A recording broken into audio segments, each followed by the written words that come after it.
Entonces, dentro del tema que hemos estado viendo, que es el perdón divino, ¿cierto?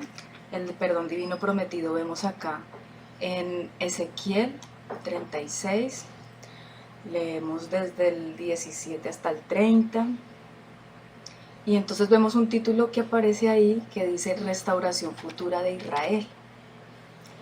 Vemos cómo en el versículo 17 dice hijo de hombre, bueno, en el 16 dice vino a mi palabra de Jehová diciendo, y ahí sí dice versículo 17, hijo de hombre, mientras la casa de Israel moraba en su tierra, la contaminó con sus caminos y con sus obras, como inmundicia de menstruosa fue su camino delante de mí. Horrible, ¿no? Y derramé mi ira sobre ellos por la sangre que derramaron sobre la tierra, porque con sus ídolos la contaminaron. Entonces vemos aquí cómo la idolatría hace que la tierra sea contaminada. Por eso vemos lastimosamente en nuestro país, en las ciudades, tanta contaminación, tanta maldad. Uno dice, pero ¿de dónde sale tanta cosa tan terrible? Entonces ahí dice, porque con sus ídolos la contaminaron. Hay una contaminación de la tierra. Dice el versículo 19, les esparcí por las naciones y fueron dispersados por las tierras, conforme a sus caminos y conforme a sus obras les juzgué.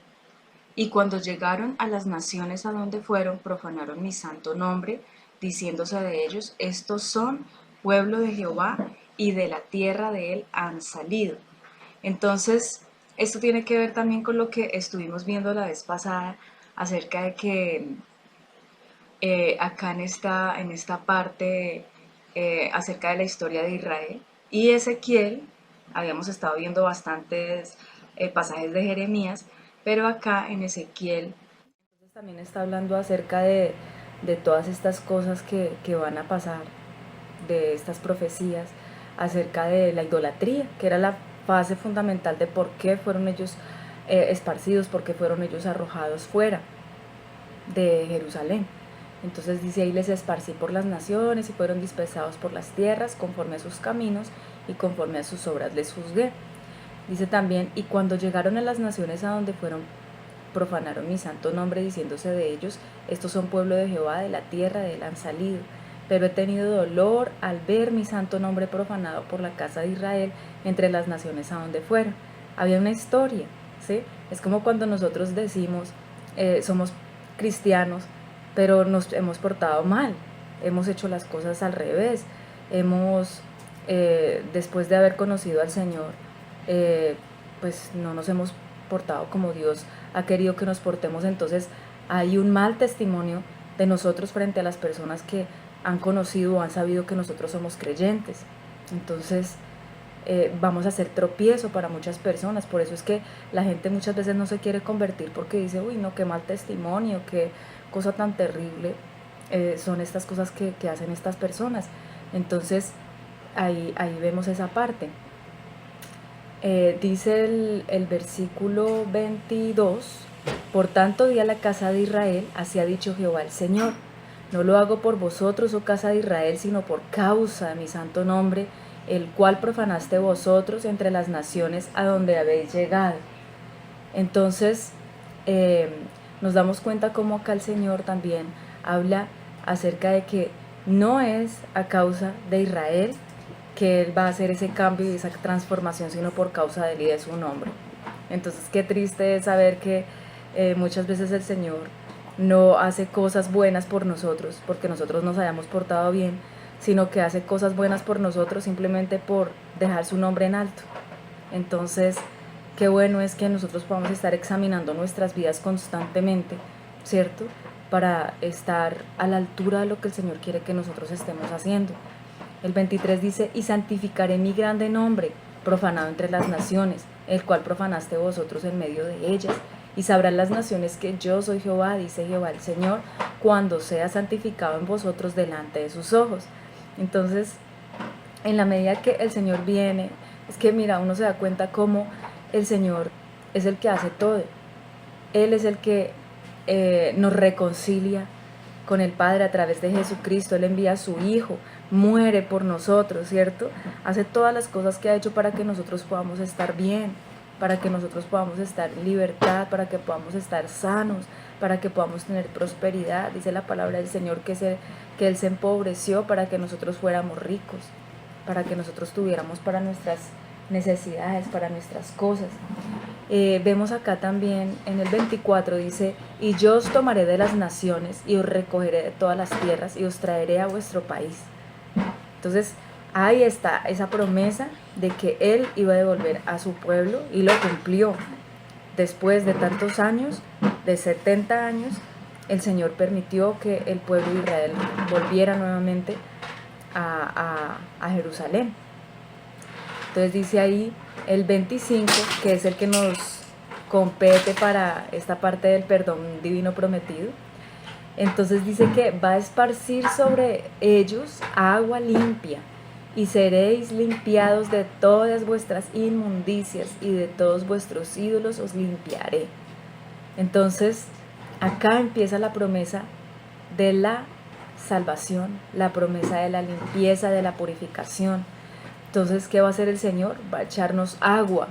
Vamos a ser limpiados de las inmundicias, de todas esas cosas que vivimos, que nos hicieron y que hicimos que estaban mal. Y de nuestros ídolos nos va a limpiar. Y los ídolos no son simplemente los muñecos, como lo hemos hablado en muchas oportunidades. Los ídolos son todas aquellas cosas que sean más importantes que Dios en nuestra vida.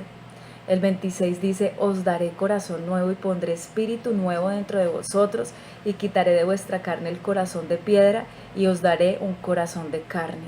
Qué lindo que el Señor nos hace de nuevo, que el Señor pone espíritu nuevo dentro de nosotros, que quita de nuestra vida ese corazón endurecido, ese corazón de piedra y nos da un corazón de carne.